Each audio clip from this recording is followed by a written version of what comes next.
जो कुछ होना था हो गया। किसी की कुछ न चली। डॉक्टर साहब निर्मला की देह से रक्त निकालने की चेष्टा कर ही रहे थे कि मनसाराम अपने उज्जवल चरित्र की अंतिम झलक दिखाकर इस भ्रम लोक से विदा हो गया। कदाचित इतनी देर तक उसके प्राण निर्मला ही की राह देख रहे थे। उसे निष्कलंक सिद्ध किए बिना वे देह को कैसे त्याग देते।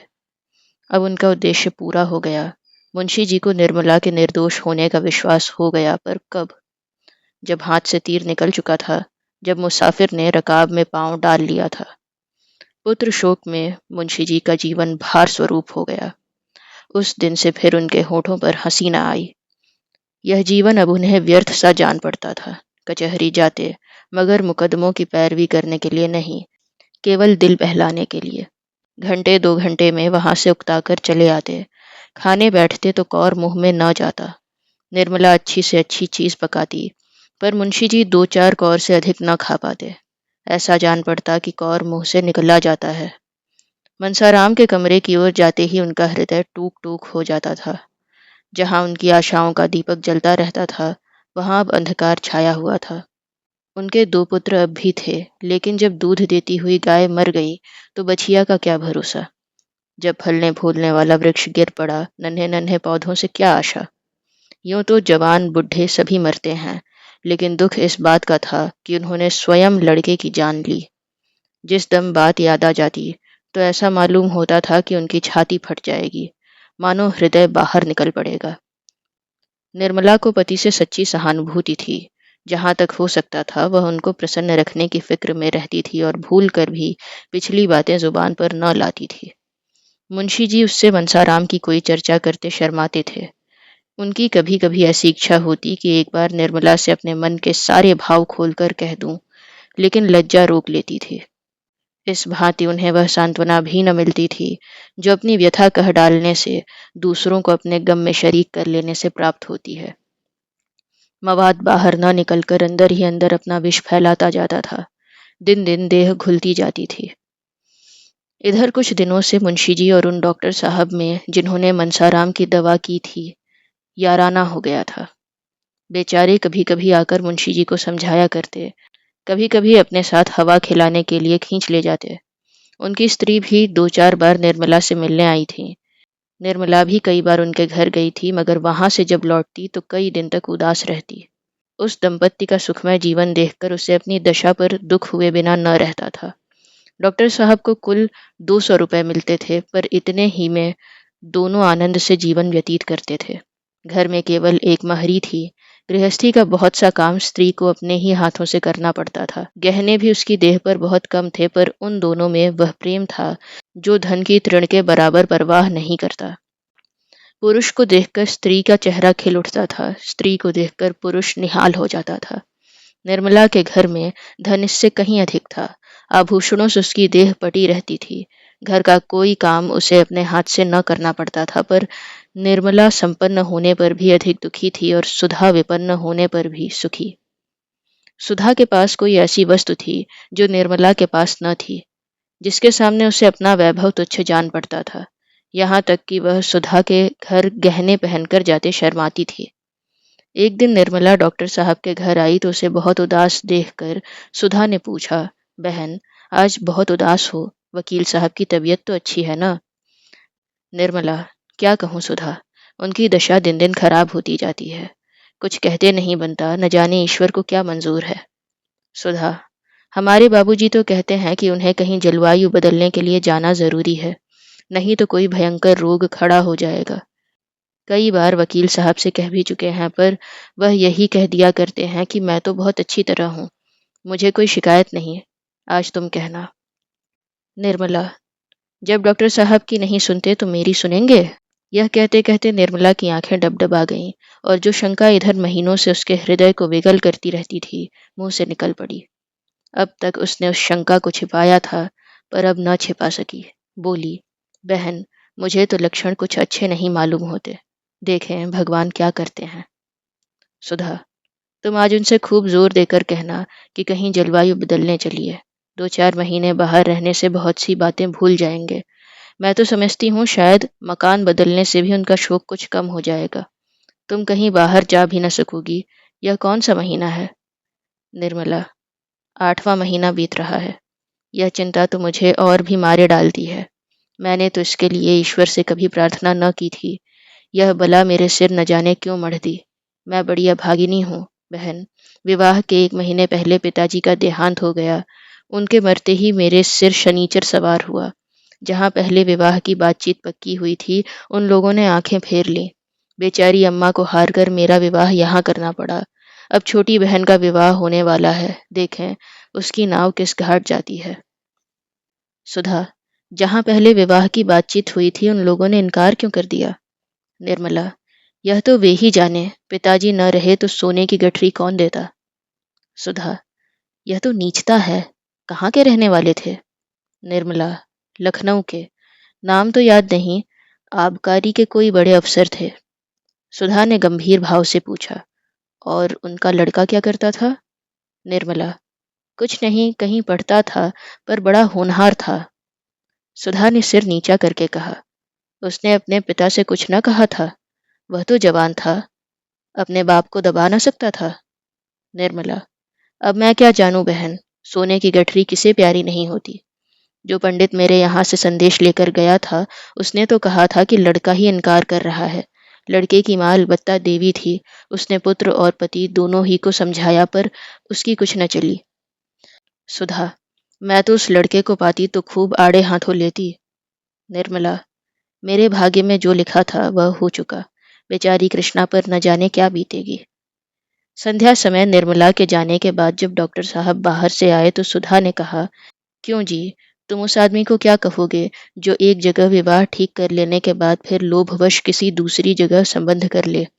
डॉक्टर सिन्हा ने स्त्री की ओर कौतूहल से देखकर कहा, ऐसा नहीं करना चाहिए, और क्या। सुधा, यह क्यों नहीं कहते कि यह घोर नीचता है, पहले सिरे का कमीनापन है। सिन्हा, हाँ, यह कहने में भी मुझे इनकार नहीं। सुधा, किसका अपराध बड़ा है, वर का या वर के पिता का। सिन्हा की समझ में अभी तक नहीं आया कि सुधा के इन प्रश्नों का आशय क्या है।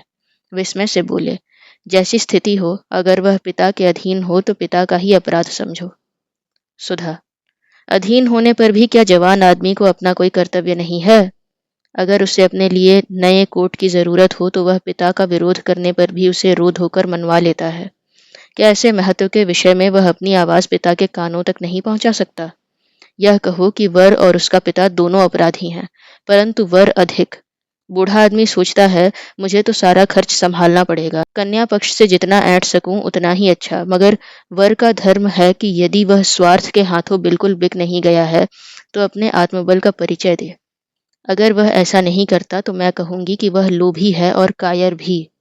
दुर्भाग्यवश ऐसा ही एक प्राणी मेरा पति है, और मेरी समझ में नहीं आता कि किन शब्दों में उसका तिरस्कार करूं। सिन्हा ने हिचकिचाते हुए कहा, वह वह वह दूसरी बात थी। लेन देन का कारण नहीं था, बिल्कुल दूसरी बात थी। कन्या के पिता का देहांत हो गया था। ऐसी दशा में हम लोग क्या करते। यह भी सुनने में आया था कि कन्या में कोई ऐब है। वह बिल्कुल दूसरी बात थी। मगर तुमसे यह कथा किसने कही। सुधा, कह दो कि वह कन्या कानी थी या कुबड़ी थी या नाइन के पेट की थी या भ्रष्टा थी। इतनी कसर क्यों छोड़ दी। भला सुनूं तो उस कन्या में क्या ऐब था। सिन्हा, मैंने देखा तो था नहीं, सुनने में आया था कि उसमें कोई ऐब है। सुधा, सबसे बड़ा ऐब यही था कि उसके पिता का स्वर्गवास हो गया था और कोई लंबी चौड़ी रकम न मिल सकती थी। इतना स्वीकार करते क्यों झेपते हो। मैं कुछ तुम्हारे कान तो काट ना लूंगी। अगर 2-4 फिक्रे कह दूं तो इस कान से सुनकर उस कान से उड़ा देना। ज्यादा चींचपड़ करूं तो छड़ी से काम ले सकते हो। औरत जात डंडे ही से तो ठीक रहती है। अगर उस कन्या में कोई ऐब था तो मैं कहूंगी लक्ष्मी भी बेऐब नहीं। तुम्हारी तकदीर खोटी थी बस, और क्या। तुम्हें तो मेरे पाले पड़ना था। सिन्हा, तुमसे किसने कहा कि वह ऐसी थी वैसी थी। जैसे तुमने किसी से सुनकर मान लिया, वैसे ही हम लोगों ने भी सुनकर मान लिया। सुधा, मैंने सुनकर नहीं मान लिया, अपनी आंखों देखा। ज्यादा बखान क्या करूं, मैंने ऐसी सुंदर स्त्री कभी नहीं देखी। सिन्हा ने व्यग्र होकर पूछा, क्या वह यहीं कहीं है, सच बताओ। उसे कहाँ देखा, क्या तुम्हारे घर आई थी। सुधा, हाँ, मेरे घर आई थी, और एक बार नहीं कई बार आ चुकी है। मैं भी उसके यहाँ कई बार जा चुकी हूँ। वकील साहब की बीवी वही कन्या है। जिसे आपने ऐबों के कारण त्याग दिया। सिन्हा: सच? सुधा: बिल्कुल सच। आज अगर उसे मालूम हो जाए कि आप वही महापुरुष हैं तो शायद फिर इस घर में कदम न रखे। ऐसी सुशीला, घर के कामों में ऐसी निपुण और ऐसी परम सुंदरी स्त्री इस शहर में दो ही चार होंगी। तुम मेरा बखान करते हो, मैं उसकी लौंडी बनने के योग्य भी नहीं हूँ। घर में ईश्वर का दिया हुआ सब कुछ है, मगर प्राणी ही मेल का नहीं तो सब रहकर क्या करेगा। धन्य है उसके धैर्य को कि उस बुढ़े खूसट वकील के साथ जीवन के दिन काट रही है। मैंने तो कब का जहर खा लिया होता, मगर मन की व्यथा कहने से ही थोड़े प्रकट होती है। हंसती है, बोलती है, गहने कपड़े पहनती है, पर रुआ रुआ रोया करता है। सिन्हा: वकील साहब की खूब शिकायत करती होगी। सुधा: शिकायत क्यों करेगी? क्या वह उसके पति नहीं है? संसार में अब उसके लिए जो कुछ है, वकील साहब ही हैं। वह बुढ़े हों या रोगी, पर हैं तो उसके स्वामी ही। कुलवंती स्त्रियां पति की निंदा नहीं करती, यह कुलटाओं का काम है। वह उनकी दशा देखकर कुढ़ती है, पर मुंह से कुछ नहीं कहती। सिन्हा: इन वकील साहब को क्या सूझी थी जो इस उम्र में ब्याह करने चले? सुधा: ऐसे आदमी न हो तो गरीब कुआरियों की नाव कौन पार लगाए। तुम और तुम्हारे साथी बिना भारी गठरी लिए बात नहीं करते तो फिर ये बेचारी किसके घर जाएं। तुमने यह बड़ा भारी अन्याय किया है और तुम्हें इसका प्रायश्चित करना पड़ेगा। ईश्वर उसका सुहाग अमर करे, लेकिन वकील साहब को कहीं कुछ हो गया तो बेचारी का जीवन ही नष्ट हो जाएगा। आज तो वह बहुत रोती थी। तुम लोग सचमुच बड़े निर्दयी हो। मैं तो अपने सोहन का विवाह किसी गरीब लड़की से करूंगी। डॉक्टर साहब ने यह पिछला वाक्य नहीं सुना। वह घोर चिंता में पड़ गए। उनके मन में यह प्रश्न उठ उठकर उन्हें विकल करने लगा। कहीं वकील साहब को कुछ हो गया तो। आज उन्हें अपने स्वार्थ का भयंकर स्वरूप दिखाई दिया। वास्तव में यह उन्हीं का अपराध था। अगर उन्होंने पिता से जोर देकर कहा होता कि मैं और कहीं विवाह न करूंगा, तो क्या वह उनकी इच्छा के विरुद्ध उनका विवाह कर देते? सहसा सुधा ने कहा, कहो तो कल निर्मला से तुम्हारी मुलाकात करा दूं। वह भी जरा तुम्हारी सूरत देख ले। वह कुछ बोलेगी तो नहीं, पर कदाचित एक दृष्टि से वह तुम्हारा इतना तिरस्कार कर देगी जिसे तुम कभी न भूल सकोगे। बोलो, कल मिला दूं? तुम्हारा संक्षिप्त परिचय भी करा दूंगी। सिन्हा ने कहा, नहीं सुधा, तुम्हारे हाथ जोड़ता हूँ। कहीं ऐसा गजब न करना, नहीं तो सच कहता हूँ घर छोड़कर भाग जाऊंगा। सुधा: जो कांटा बोया है उसका फल खाते इतना क्यों डरते हो? जिसकी गर्दन पर कटार चलाई है, जरा उसे तड़पते भी तो देखो। मेरे दादाजी ने 5,000 दिए ना। अभी छोटे भाई के विवाह में 5,000 और मिल जाएंगे। फिर तो तुम्हारे बराबर धनी संसार में कोई दूसरा ना होगा। 11,000 बहुत होते हैं। बाप रे बाप, 11,000 उठा उठा कर रखने लगे तो महीनों लग जाएंगे।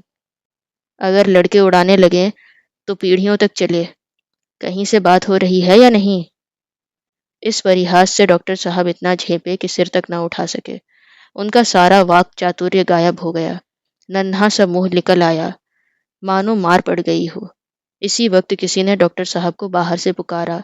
बेचारे जान लेकर भागे। स्त्री कितनी परिहास कुशल होती है, इसका आज परिचय मिल गया। रात को डॉक्टर साहब शयन करते हुए सुधा से बोले, निर्मला की तो कोई बहन है ना? सुधा: हाँ, आज उसकी चर्चा तो करती थी। उसकी चिंता अभी से सवार हो रही है। अपने ऊपर तो जो कुछ बीतना था बीत चुका। बहन की फिक्र में पड़ी हुई थी। माँ के पास तो अब और भी कुछ नहीं रहा। मजबूरन किसी ऐसे ही बूढ़े बाबा के गले वह भी मढ़ दी जाएगी। सिन्हा: निर्मला तो अपनी माँ की मदद कर सकती है। सुधा ने तीक्ष्ण स्वर में कहा, तुम भी कभी कभी बिल्कुल बेसिर पैर की बातें करने लगते हो। निर्मला बहुत करेगी तो 200-400 रुपए दे देगी, और क्या कर सकती है। वकील साहब का यह हाल हो रहा है, उसे अभी पहाड़ सी उम्र काटनी है। फिर जाने उनके घर का क्या हाल है। इधर 6 महीने से बेचारे घर बैठे हैं। रुपए आकाश से थोड़े ही बरसते हैं। 10-20 हजार होंगे भी तो बैंक में होंगे। कुछ निर्मला के पास तो न रखे होंगे। हमारा 200 रुपये का खर्च है, तो क्या इनका 400 रुपये का भी ना होगा? सुधा को तो नींद आ गई। डॉक्टर साहब बहुत देर तक करवट बदलते रहे, फिर कुछ सोचकर उठे और मेज पर बैठकर एक पत्र लिखने लगे। तीनों बातें एक ही साथ हुई। निर्मला ने कन्या को जन्म दिया, कृष्णा का विवाह निश्चित हुआ और मुंशी तोताराम का मकान नीलाम हो गया। कन्या का जन्म तो साधारण बात थी, यद्यपि निर्मला की दृष्टि में यह उसके जीवन की सबसे महान घटना थी। लेकिन शेष दोनों घटनाएं असाधारण थीं। कृष्णा का विवाह ऐसे संपन्न घराने में क्यों कर ठीक हुआ? उसकी माता के पास तो दहेज के नाम को कौड़ी भी न थी, और इधर बूढ़े सिन्हा साहब जो अब पेंशन लेकर घर आ गए थे, बिरादरी में महालोभी मशहूर थे। वह अपने पुत्र का विवाह ऐसे दरिद्र घराने में करने पर कैसे राजी हुए? किसी को सहसा विश्वास न आता था। इससे भी बड़े आश्चर्य की बात मुंशी जी के मकान की नीलामी होना था। लोग मुंशी जी को अगर लखपति नहीं तो बड़ा आदमी अवश्य समझते थे। उनका मकान कैसे नीलाम हुआ? बात यह थी कि मुंशी जी ने एक महाजन से कुछ रुपए कर्ज लेकर एक गांव रेहन रखा था। उन्हें आशा थी कि साल आध साल में वह रुपए पाट देंगे, फिर 10-5 साल में उस गांव पर कब्जा कर लेंगे। वह जमींदार असल और सूद के कुल रुपए अदा करने में असमर्थ हो जाएगा। इसी भरोसे पर मुंशी जी ने यह मामला किया था। गांव बहुत बड़ा था, 400-500 रुपए नफा होता था, लेकिन मन की सोची मन में ही रह गई। मुंशी जी दिल को बहुत समझाने पर भी कचहरी न जा सके। पुत्र शोक ने उनमें कोई काम करने की शक्ति ही न छोड़ी। कौन ऐसा हृदय शून्य पिता है जो पुत्र की गर्दन पर तलवार चलाकर चित्त को शांत कर ले? महाजन के पास साल भर तक सूद न पहुंचा, और न उसके बार बार बुलाने पर मुंशी जी उसके पास गए। यहाँ तक कि पिछली बार उन्होंने साफ साफ कह दिया कि हम किसी के गुलाम नहीं हैं, साहू जी जो चाहें करें। तब साहू जी को गुस्सा आ गया। उसने नालिश कर दी। मुंशी जी पैरवी करने भी न गए। एकाएक डिग्री हो गई। यहाँ घर में रुपए कहाँ रखे थे? इतने ही दिनों में मुंशी जी की साख भी उठ गई थी। वह रुपए का कोई प्रबंध न कर सके। आखिर मकान नीलामी पर चढ़ गया। निर्मला सौर में थी। यह खबर सुनी तो कलेजा सन्न सा हो गया। जीवन में कोई सुख न होने पर भी धनवान की चिंताओं से मुक्ति थी। धन मानव जीवन में अगर सर्वप्रधान वस्तु नहीं, तो वह उसके बहुत निकट की वस्तु अवश्य है। अब और अभावों के साथ यह चिंता भी उसके सिर पर सवार हुई। उसने दाई द्वारा कहला भेजा, मेरे सब गहने बेचकर घर को बचा लीजिए, लेकिन मुंशी जी ने यह प्रस्ताव किसी तरह स्वीकार न किया। उस दिन से मुंशी जी और भी चिंताग्रस्त रहने लगे। जिस धन का सुख भोगने के लिए उन्होंने विवाह किया था, वह अब अतीत की स्मृति मात्र थी। वह मारे ग्लानि के अब निर्मला को अपना मुंह तक न दिखा सकते। उन्हें अब उस अन्याय का अनुमान हो रहा था जो उन्होंने निर्मला के साथ किया था, और कन्या के जन्म ने तो रही सही कसर भी पूरी कर दी, सर्वनाश ही कर डाला। 12वें दिन सौर से निकलकर निर्मला नवजात शिशु को गोद में लिए पति के पास गई। वह इस अभाव में भी इतनी प्रसन्न थी मानो उसे कोई चिंता ही नहीं है। बालिका को हृदय से लगाकर वह अपनी सारी चिंताएं भूल गई थी। शिशु के विकसित और हर्ष प्रदीप्त नेत्रों को देखकर उसका हृदय प्रफुल्लित हो रहा था। मातृत्व के इस उद्गार में उसके सारे क्लेश विलीन हो गए थे। वह शिशु को पति की गोद में देकर निहाल हो जाना चाहती थी, लेकिन मुंशी जी कन्या को देखकर सहम उठे। गोद लेने के लिए उनका हृदय हुलसा नहीं, पर उन्होंने एक बार उसे करुण नेत्रों से देखा और फिर सिर झुका लिया। शिशु की सूरत मनसाराम से बिल्कुल मिलती थी। निर्मला ने उनके मन का भाव कुछ और ही समझा। उसने शतगुण स्नेह से लड़की को हृदय से लगा लिया, मानो उनसे कह रही है, अगर तुम इसके बोझ से दबे जाते हो तो आज से मैं इस पर तुम्हारा साया भी नहीं पड़ने दूंगी। जिस रतन को मैंने इतनी तपस्या के बाद पाया है, उसका निरादर करते हुए तुम्हारा हृदय फट नहीं जाता? वह उसी क्षण शिशु को गोद से चिपकाते हुए अपने कमरे में चली आई और देर तक रोती रही। उसने पति की इस उदासीनता को समझने की जरा भी चेष्टा न की, नहीं तो शायद वह उन्हें इतना कठोर न समझती। उसके सिर पर उत्तरदायित्व का इतना बड़ा भार कहाँ था जो उसके पति पर आ पड़ा था। वह सोचने की चेष्टा करती तो क्या इतना भी उसकी समझ में न आता? मुंशी जी को एक ही क्षण में अपनी भूल मालूम हो गई। माता का हृदय प्रेम में इतना अनुरक्त रहता है कि भविष्य की चिंता और बाधाएं उसे जरा भी भयभीत नहीं करती। उसे अपने अंतःकरण में एक अलौकिक शक्ति का अनुभव होता है जो बाधाओं को उसके सामने परास्त कर देती है।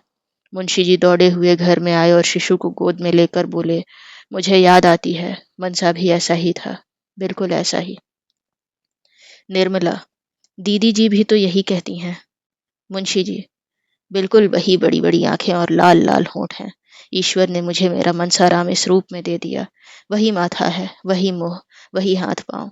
ईश्वर तुम्हारी लीला अपार है। सहसा रुक्मणी भी आ गई। मुंशी जी को देखते ही बोली, देखो बाबू, मनसाराम है कि नहीं? वही आया है। कोई लाख कहे मैं न मानूंगी। साफ मनसाराम है। साल भर के लगभग हो भी तो गया।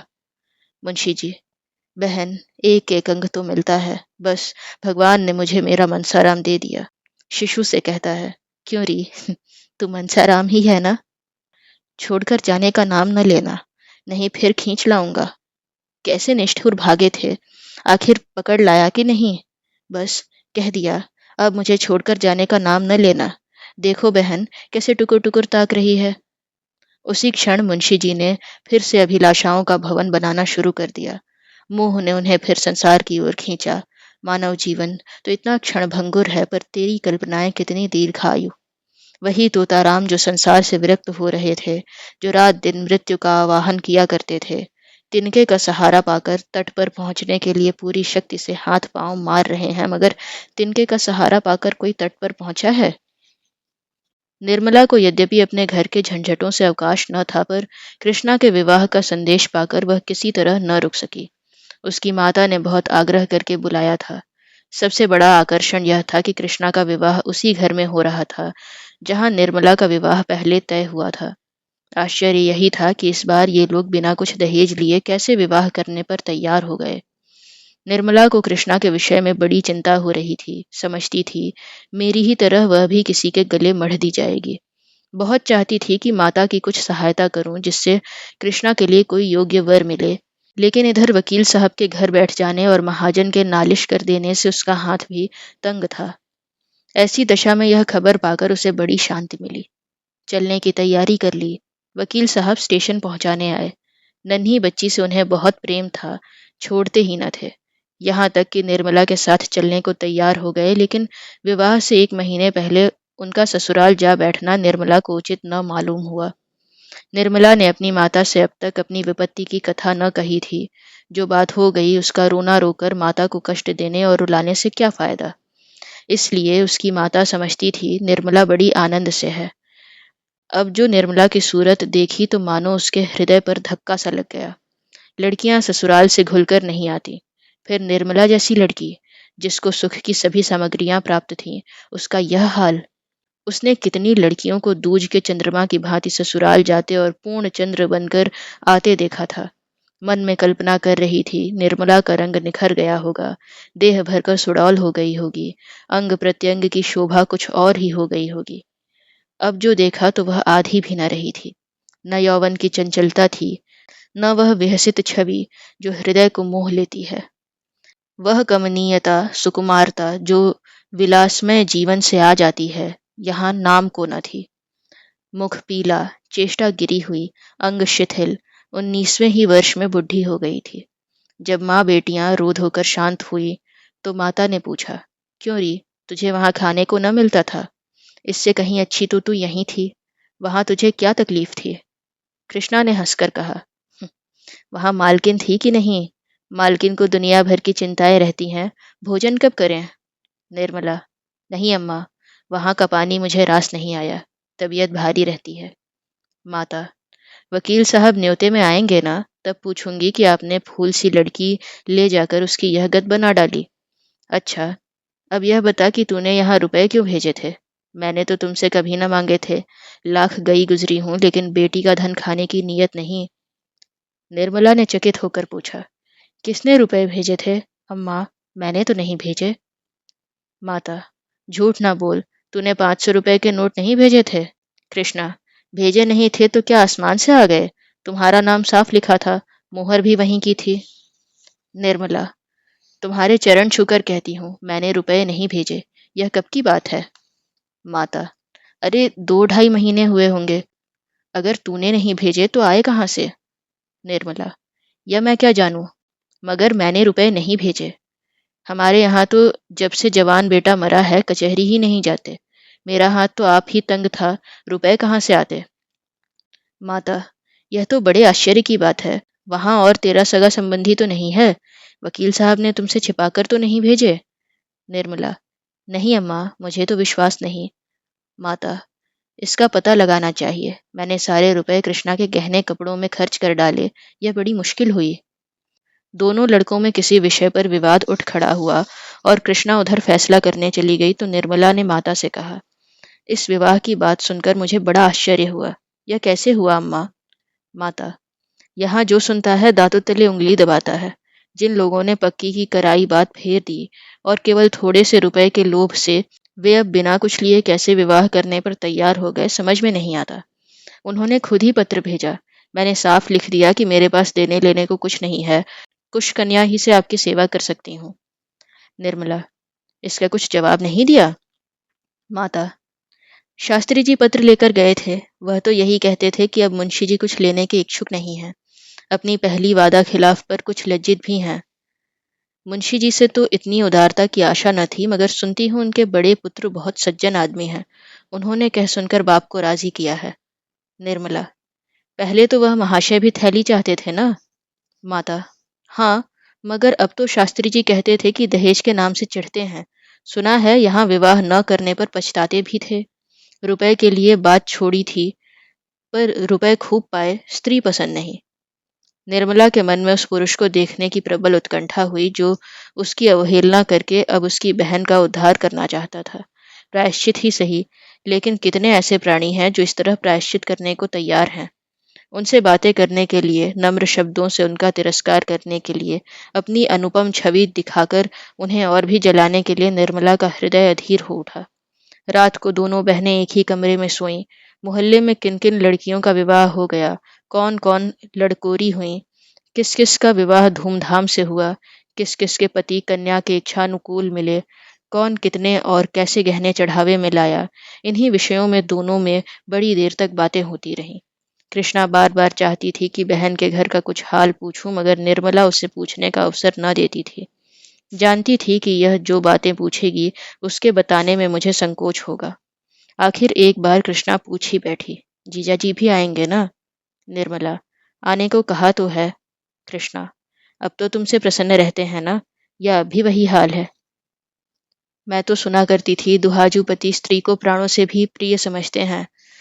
वहां बिल्कुल उल्टी बात देखी। आखिर किस बात पर बिगड़ते रहते हैं? निर्मला, अब मैं किसके मन की बात जानूं? कृष्णा, मैं तो समझती हूँ तुम्हारी रुखाई से वे चिढ़ते होंगे। तुम तो यहीं से जली हुई गई थी, वहां भी उन्हें कुछ कहा होगा। निर्मला, यह बात नहीं है कृष्णा, मैं सौगंध खाकर कहती हूँ।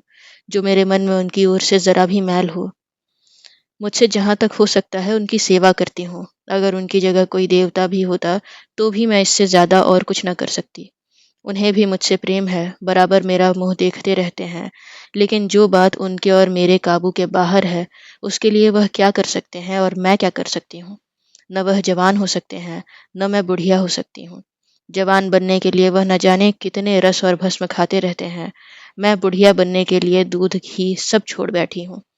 सोचती हूँ मेरे दुबलेपन ही से अवस्था का भेद कुछ कम हो जाए, लेकिन न उन्हें पौष्टिक पदार्थों से कुछ लाभ होता है, न मुझे उपवासों से। जब से मनसाराम का देहांत हो गया है, तब से उनकी दशा और भी खराब हो गई है। कृष्णा, मनसाराम को तुम भी बहुत प्यार करती थी? निर्मला, वह लड़का ही ऐसा था कि जो देखता था प्यार करता था। ऐसी बड़ी बड़ी डोरेदार आंखें मैंने किसी की नहीं देखी। कमल की भांति मुख हरदम खिला रहता था। ऐसा साहसी कि अवसर आ पड़ता तो आग में फान जाता। कृष्णा, मैं तुमसे कहती हूँ, जब वह मेरे पास आकर बैठ जाता तो मैं अपने को भूल जाती थी। जी चाहता था वह हरदम सामने बैठा रहे और मैं देखा करूं। मेरे मन में पाप का लेश भी न था। अगर एक क्षण के लिए भी मैंने उसकी ओर किसी और भाव से देखा हो तो मेरी आंखें फूट जाएं। पर न जाने क्यों उसे अपने पास देखकर मेरा हृदय फूला न समाता था। इसीलिए मैंने पढ़ने का स्वांग रचा, नहीं तो वह घर में आता ही न था। या मैं जानती हूँ कि अगर उसके मन में पाप होता तो मैं उसके लिए सब कुछ कर सकती थी। कृष्णा, अरे बहन चुप रहो, कैसी बातें मुंह से निकालती हो? निर्मला, हाँ, यह बात सुनने में बुरी मालूम होती है और है भी बुरी, लेकिन मनुष्य की प्रकृति को तो कोई बदल नहीं सकता। तू ही बता, एक 50 वर्ष के मर्द से तेरा विवाह हो जाए तो तू क्या करेगी? कृष्णा, बहन मैं तो जहर खाकर सो रहूं, मुझसे तो उसका मुंह भी न देखते बने। निर्मला, तो बस यही समझ ले, उस लड़के ने कभी मेरी ओर आंख उठाकर नहीं देखा, लेकिन बुढ़े तो शक्की होते ही हैं। तुम्हारे जीजा जी उस लड़के के दुश्मन हो गए और आखिर उसकी जान लेकर ही छोड़ी। जिस दिन उसे मालूम हो गया कि पिताजी के मन में मेरी ओर से संदेह है, उसी दिन से उसे ज्वर चढ़ा, जो जान लेकर ही उतरा। हाय, उस अंतिम समय का दृश्य आंखों से नहीं उतरता। मैं अस्पताल गई थी, वह ज्वर में बेहोश पड़ा था। उठने की शक्ति न थी, लेकिन ज्यों ही मेरी आवाज़ सुनी चौंक कर उठ बैठा और माता माता कहकर मेरे पैरों पर गिर पड़ा। रोकर कहती है, कृष्णा, उस समय ऐसा जी चाहता था अपने प्राण निकाल कर उसे दे दूं। मेरे पैरों पर ही वह मूर्छित हो गया और फिर आंखें न खोली। डॉक्टर ने उसकी देह में ताज़ा खून डालने का प्रस्ताव किया था। यही सुनकर मैं दौड़ी गई थी, लेकिन जब तक डॉक्टर लोग वह प्रक्रिया आरंभ करें, उसके प्राण निकल गए। कृष्णा, ताज़ा रक्त पड़ जाने से उसकी जान बच जाती? निर्मला, कौन जानता है, लेकिन मैं तो अपने रुधिर की अंतिम बूंद तक देने को तैयार थी। उस दशा में भी उसका मुखमंडल दीपक की भांति चमकता था। अगर वह मुझे देखते ही दौड़कर मेरे पैरों पर न गिर पड़ता, पहले कुछ रक्त देह में पहुंच जाता तो शायद बच जाता। कृष्णा, तो तुमने उन्हें उसी वक्त लिटा क्यों न दिया? निर्मला, अरे पगली, तू अभी तक बात न समझी। वह मेरे पैरों पर गिरकर और माता पुत्र के संबंध दिखाकर अपने बाप के दिल से वह संदेह निकाल देना चाहता था। केवल इसीलिए वह उठा था। मेरा क्लेश मिटाने के लिए उसने प्राण दिए और उसकी वह इच्छा पूरी हो गई। तुम्हारे जीजा जी उसी दिन से सीधे हो गए। अब तो उनकी दशा पर मुझे दया आती है। पुत्र शोक उनके प्राण लेकर ही छोड़ेगा। मुझ पर संदेह करके मेरे साथ जो अन्याय किया है, अब उसका प्रायश्चित कर रहे हैं। अब उनकी सूरत देखकर तू डर जाएगी। बूढ़े बाबा हो गए हैं, कमर भी कुछ झुक चली है। कृष्णा, बुढ़े लोग इतने शकी क्यों होते हैं बहन? निर्मला, या जाकर बुढ़ों से पूछ। कृष्णा, मैं समझती हूँ उनके दिल में हरदम एक चोर सा बैठा रहता होगा कि मैं इस युवती को प्रसन्न नहीं रख सकता, इसलिए जरा जरा सी बात पर उन्हें शक होने लगता है। निर्मला, जानती तो है, फिर मुझसे क्यों पूछती है? कृष्णा, इसीलिए बेचारा स्त्री से दबता भी होगा। देखने वाले समझते होंगे कि यह बहुत प्रेम करता है। निर्मला, तूने इतने ही दिनों में इतनी बातें कहाँ से सीख ली? इन बातों को जाने दे। बता, तुझे अपना वर पसंद है? उसकी तस्वीर तो देखी होगी। कृष्णा, हाँ, आई तो थी। लाऊं, देखोगी? एक क्षण में कृष्णा ने तस्वीर लाकर निर्मला के हाथ में रख दी। निर्मला ने मुस्कुराकर कहा, तू बड़ी भाग्यवान है। कृष्णा, अम्मा जी ने भी बहुत पसंद किया। निर्मला, तुझे पसंद है कि नहीं, सो कह। दूसरों की बात ना चला। कृष्णा लजाती हुई बोली, शक्ल सूरत तो बुरी नहीं है, स्वभाव का हाल ईश्वर जाने। शास्त्री जी तो कहते थे ऐसे सुशील और चरित्रवान युवक कम होंगे। निर्मला, यहाँ से तेरी तस्वीर भी गई थी? कृष्णा, गई तो थी, शास्त्री जी ही तो ले गए थे। निर्मला, उन्हें पसंद आई? कृष्णा, अब किसी के मन की बात मैं क्या जानूं, शास्त्री जी तो कहते थे बहुत खुश हुए थे। निर्मला, अच्छा बता, तुझे क्या उपहार दूं? अभी से बता दे जिससे बनवा रखूं। कृष्णा, जो तुम्हारा जी चाहे देना। उन्हें पुस्तकों से बहुत प्रेम है, अच्छी अच्छी पुस्तकें मंगवा देना। निर्मला, उनके लिए नहीं पूछती, तेरे लिए पूछती हूँ। कृष्णा, अपने ही लिए तो मैं भी कह रही हूँ।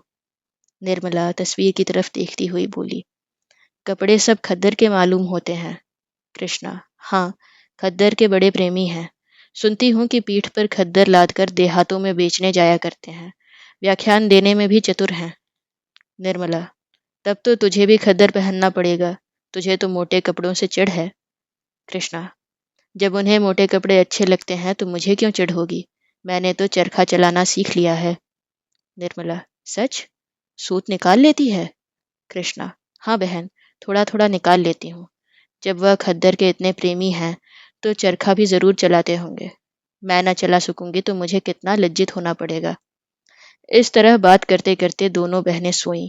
कोई 2 बजे रात को बच्ची रोई तो निर्मला की नींद खुली। देखा तो कृष्णा की चारपाई खाली पड़ी थी। निर्मला को आश्चर्य हुआ कि इतनी रात गए कृष्णा कहाँ चली गई। शायद पानी वानी पीने गई हो, मगर पानी तो सिरहाने रखा है, फिर कहाँ गई है? उसने 2-3 बार उसका नाम लेकर आवाज दी, पर कृष्णा का पता न था। तब तो निर्मला घबरा उठी। उसके मन में भांति भांति की शंकाएं होने लगीं। सहसा उसे ख्याल आया कि शायद अपने कमरे में न चली गई हो। बच्ची सो गई तो वह उठकर कृष्णा के कमरे के द्वार पर आई। उसका अनुमान ठीक था। कृष्णा अपने कमरे में थी। सारा घर सो रहा था और वह बैठी चरखा चला रही थी। इतनी तन्मयता से शायद उसने थिएटर भी न देखा होगा। निर्मला दंग रह गई। अंदर जाकर बोली, यह क्या कर रही है रे? यह चरखा चलाने का समय है? कृष्णा चौंक कर उठ बैठी और संकोच से सिर झुकाकर बोली, तुम्हारी नींद कैसे खुल गई? पानी वानी तो मैंने रख दिया था।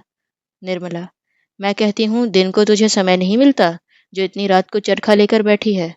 कृष्णा, दिन को फुर्सत ही नहीं मिलती। निर्मला सूत देखकर कहती है, सूत तो बहुत महीन है। कृष्णा, कहाँ बहन, यह सूत तो मोटा है। मैं बारीक सूत काट कर उनके लिए साफा बनाना चाहती हूँ, यही मेरा उपहार होगा। निर्मला, बात तो तूने खूब सोची है। इससे अधिक मूल्यवान वस्तु उनकी दृष्टि में और क्या होगी? अच्छा, उठ इस वक्त, कल काटना। कहीं बीमार पड़ जाएगी तो सब धरा रह जाएगा। कृष्णा, नहीं बहन, तुम चलकर सो, मैं अभी आती हूँ। निर्मला ने अधिक आग्रह न किया, लेटने चली गई, मगर किसी तरह नींद न आई। कृष्णा की उत्सुकता और यह उमंग देखकर उसका हृदय किसी अलक्षित आकांक्षा से आंदोलित हो उठा। ओह, इस समय इसका हृदय कितना प्रफुल्लित हो रहा है। अनुराग ने इसे कितना उन्मत्त कर रखा है। तब उसे अपने विवाह की याद आई। जिस दिन तिलक गया था, उसी दिन से उसकी सारी चंचलता, सारी सजीवता विदा हो गई थी।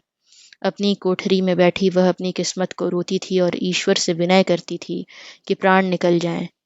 अपराधी जैसे दंड की प्रतीक्षा करता है, उसी भांति वह विवाह की प्रतीक्षा करती थी। उस विवाह की, जिसमें उसके जीवन की सारी अभिलाषाएं विलीन हो जाएंगी, जब मंडप के नीचे बने हुए हवन कुंड में उसकी आशाएं जलकर भस्म हो जाएंगी।